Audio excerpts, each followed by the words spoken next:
Well, twist my itty-bitty kitty titties, this week in Republican politics was busier than a Chipotle bathroom stall on Taco Tuesday. So let's just jump right into it and try to make sense of this mess on this week's episode of Repub Recap.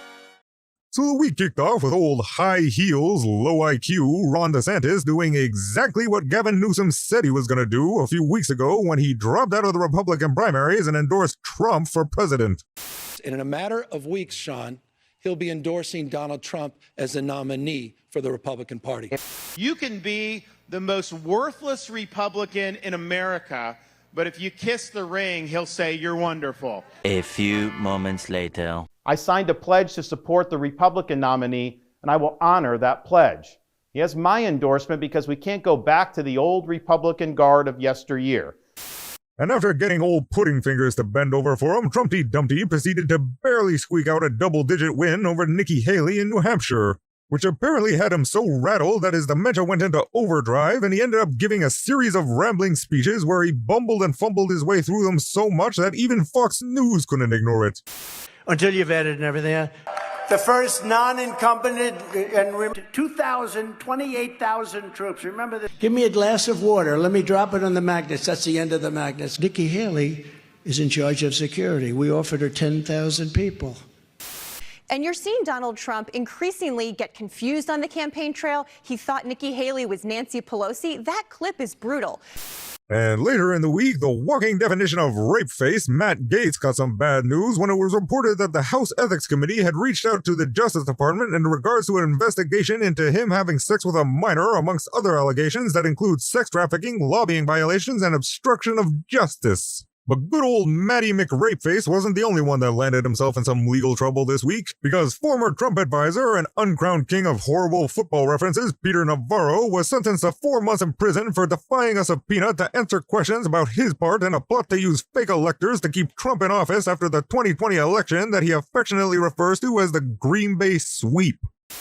Was for Vice President Pence as the quarterback in the Green Bay Sweep to remand those votes back to the 6 battleground states. Do you realize you are describing a coup? No. And then the GOP took a brief break from their marathon of legal losing to take another page out of Hitler's handbook and bring back the good old gas chamber when Alabama became the first state to execute a prisoner with nitrogen gas, where it went about as smoothly as everything else that Republicans get their greasy fingers on when the poor son of a bitch took 20 minutes to die and remained conscious for several minutes while shaking and writhing on the gurney. And a little bit down the road from that Republican-sponsored horror show, a slightly less gruesome horror show was unfolding when Colorado held its first 4th District GOP debate featuring Boeboe the Clown, where when the candidates were asked to raise their hands if they had ever been arrested, not 1, not 2, but 6 of the candidates raised their hands to cheers and applause from the audience.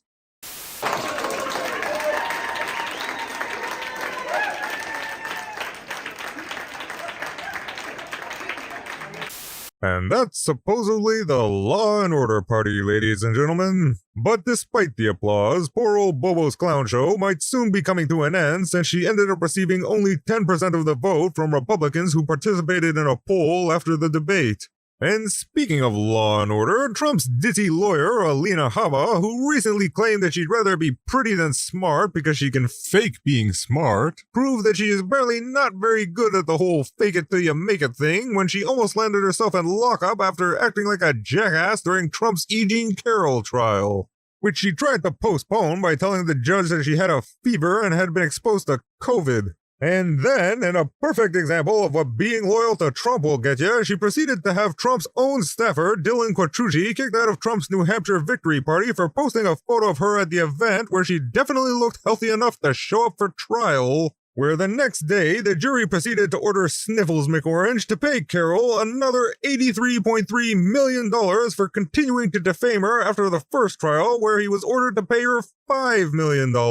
Betty's now probably regretting strengthening those libel laws while he was in office when he got all butthurt about the media criticizing him.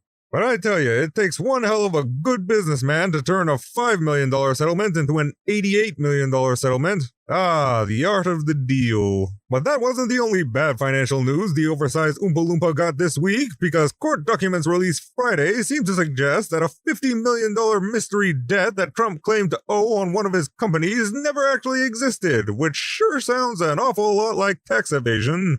And speaking of stupid Republican money troubles, this week it was reported that the RNC is apparently not having as much success scamming their donors this time around, since they're now seeking a new line of credit. And then later in the week, it became even more obvious than it already was why sleazy old Comer Pyle and the rest of the GOP were so against Hunter Biden giving his testimony in public. Because during a closed-door hearing, their star witness, Rob Walker, a longtime business associate of Hunter, made it abundantly clear that Joe Biden never at any point had any involvement in Hunter's business dealings. And while that stupid little bubble was bursting, down the hall, Republican Congressman Ralph Norman and Ashley Henson decided to be glowing examples of GOP hypocrisy when they got all butthurt about Joe Biden announcing another $5 billion in student debt relief when they themselves had almost $500,000 in PPP loans forgiven. But Ashley and old Ralphie boy weren't the only ones caught being total hypocrites this week, since Elise Stefanik, who's been working overtime to try and be Trump's VP despite the fact he doesn't even know her name. How good did Elise Stefanik do? She was caught looking like slightly more of an asshat than usual when Liz Cheney pointed out a post on her website from January 6th where she seemed to be totally in favor of the J6 rioters being prosecuted to the fullest extent of the law, even though ever since Orange Man started calling them hostages, she's started doing it too. I call them the J6 hostages. I have concerns about the treatment of January 6 hostages. I especially love this picture of her on January 6th hiding from those poor hostages. But not to worry, she promptly deleted the post after being called out, so now it will never be seen again, since that's how the internet works, don't you know? And then America decided to export a human-sized pile of shit to its neighbor to the north when Tucker Carlson went up to Canada to try to desperately cling to what tiny shred of relevancy he has left after being fired from Fox last year for leading the charge and spreading lies about the voting machines in the 2020 election, where Fox ended up having to settle with Dominion for a cool $787 million. But that's nothing compared to the $2.7 billion with a B that Fox is on the hook for after a judge ruled this week that another voting machine company, Smartmatic, can proceed with their defamation lawsuit.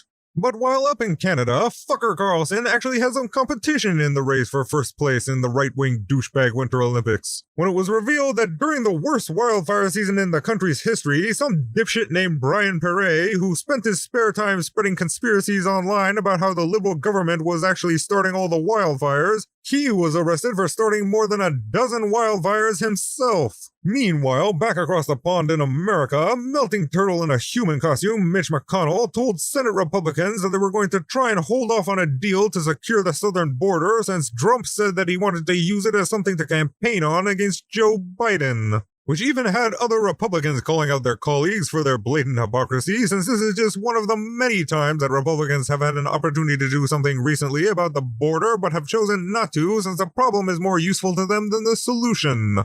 And speaking of the southern border, the only guy in a wheelchair you're allowed to make fun of, Greg Abbott, tried to kick off a civil war this week when he decided to defy a Supreme Court order to remove razor wire along a section of the border in Eagle Pass, Texas, and then called in the Texas National Guard to help install more razor wire to stop what he claimed was an invasion.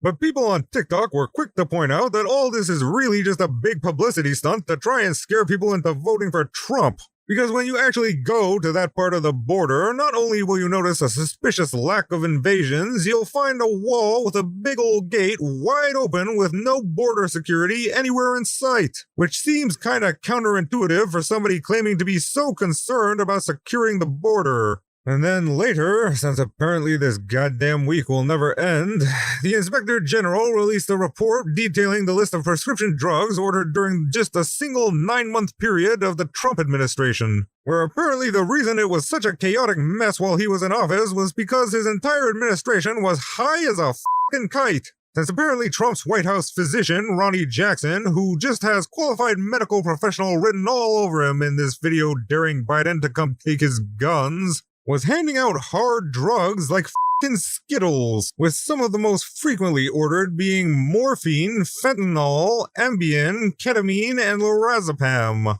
And finally, to cap off the week, in a pathetic attempt to make it seem like they're actually trying to do something about the border, House Republicans released 2 articles of impeachment against Homeland Security Secretary Alejandro Mayorkas for, I don't know, some bullshit that isn't actually true and won't end up going anywhere. Anyway, if you made it this far, why not help me out by clicking that like button once or twice? Wait, not twice. Once or 3 times. And if you like this video, then you might want to try checking out these other ones.